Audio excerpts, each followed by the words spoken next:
gonna go ahead now, Chris, to our final premier game before we get to our other scores and get to our chief of the week and get you guys out of here. We appreciate you all listening into the show, of course. So be sure before we head out of here today to like, comment, and subscribe to the show. We very much appreciate you guys' support. So yeah, Chris, final premier game from week 3. Georgia Tech and Clemson clash in Atlanta. Mm-hmm. Final score 24-21. Georgia Tech shocks the college football world. Probably doesn't shock us because we felt this coming. Knowing how Clemson has performed the last couple weeks, we knew this was coming. So, big victory for Brent Key. He does it again, Chris. Brent Key just keeps doing this, and he makes it look easy. Haynes King also makes it look easy. Haynes? Yeah, Justice Haynes. The Haynes Company. Like, look... Look, they are literally like a law firm at this point. They laying down the law.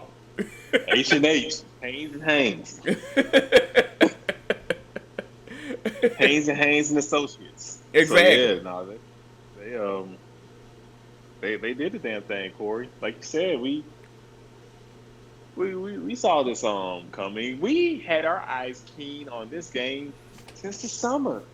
Mm-hmm. This game was so underrated, but we are big Georgia Tech fans. In our preseason polls, had them highly touted, and this is why.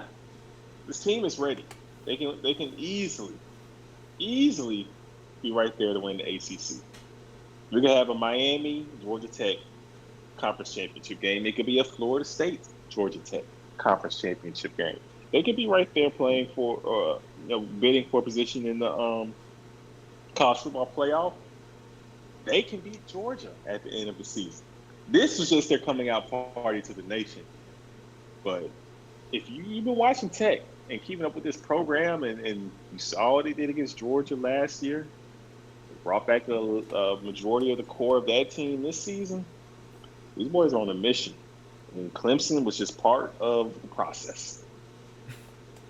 This ain't no special win for them. This is expected. This is what they knew they had to do, and that's what they went out there and did. It was. You saw the field goal at the end? The clock is rolling. They just smoothly bring on the kicker. He just steps back, kicks a game-winning field goal like it's nothing. Just like it's like the clock stopped and there's no pressure. I mean, this is what a team. What a team, and the commentators, like, they mentioned that as like their fire drill play, getting everybody lined up, of course, last minute kick. They practiced that scenario, so you can tell that. I'm telling you, Chris, that just shows the wits of the one Brent Key. I believe he has every situation down pat to get his team prepared for these moments. And it showed on Saturday. For Clemson, this team looked like deer in the headlights. They've been deer in the headlights since the second half of the LSU game. I don't know what happened to Clemson, Chris. But what we saw in the first half of the LSU game from Clemson, haven't seen it since. They are on the back of a milk carton.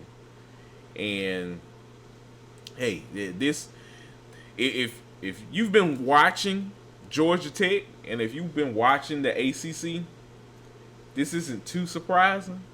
But man, this is really a gut check time now. If you're Dabo swinging, Chris, look, we see what Brent Key has done with his Georgia Tech squad and getting these guys prepared to play, and also making sure he's not behind the 8 ball with teams like Clemson and Florida State and getting good talent in.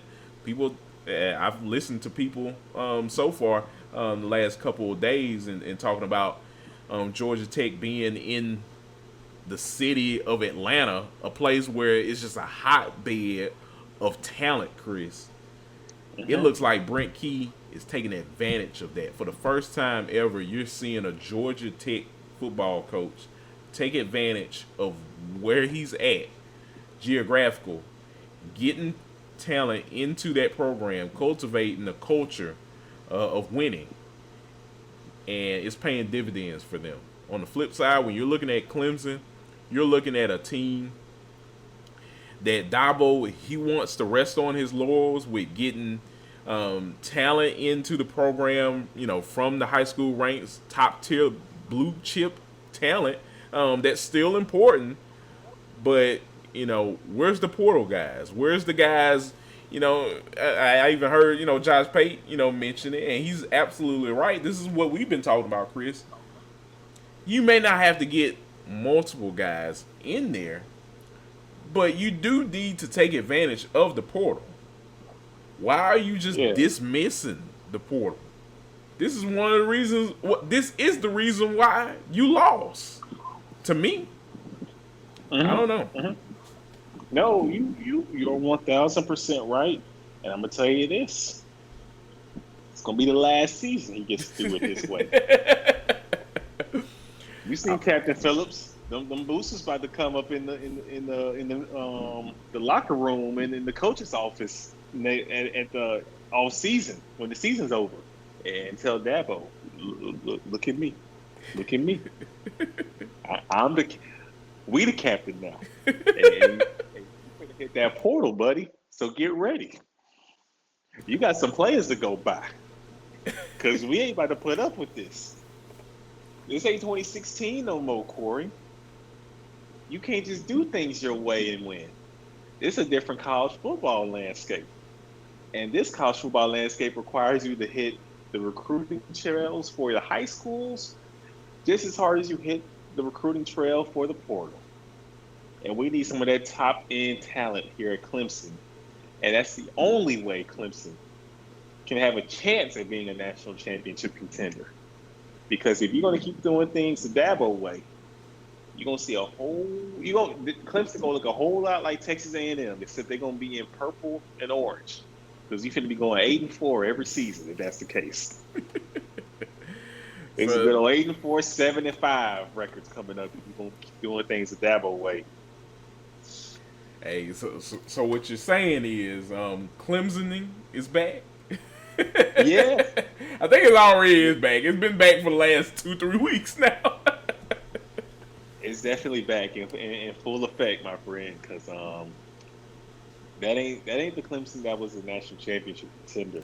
And you already got 2 losses at this point in the season, and you have yet to play Florida State yet, because you do have Florida State on the schedule. Ooh. I don't know what to tell you, Dabo. Look, still got to play the Palmetto series. Yeah, play South Carolina.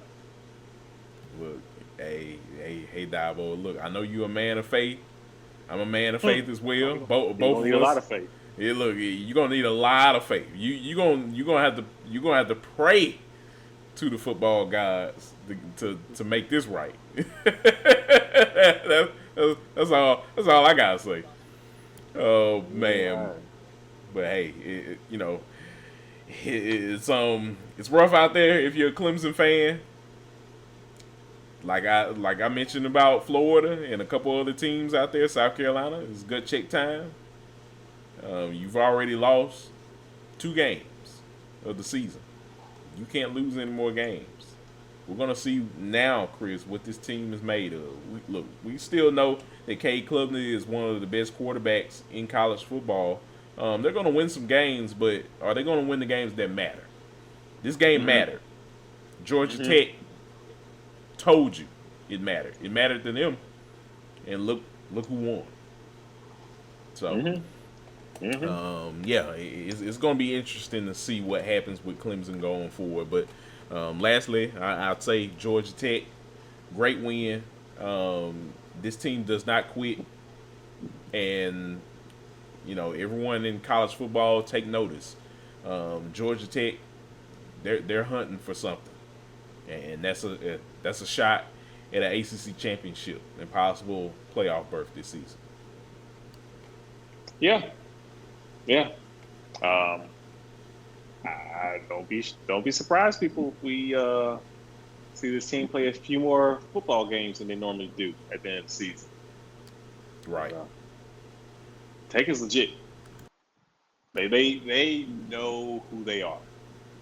They have an identity through and through, and that's one of the hardest teams to beat. When you know who you are and you're talented and well coached, so that's quite the combination right there. Yeah, absolutely. So yeah, Chris.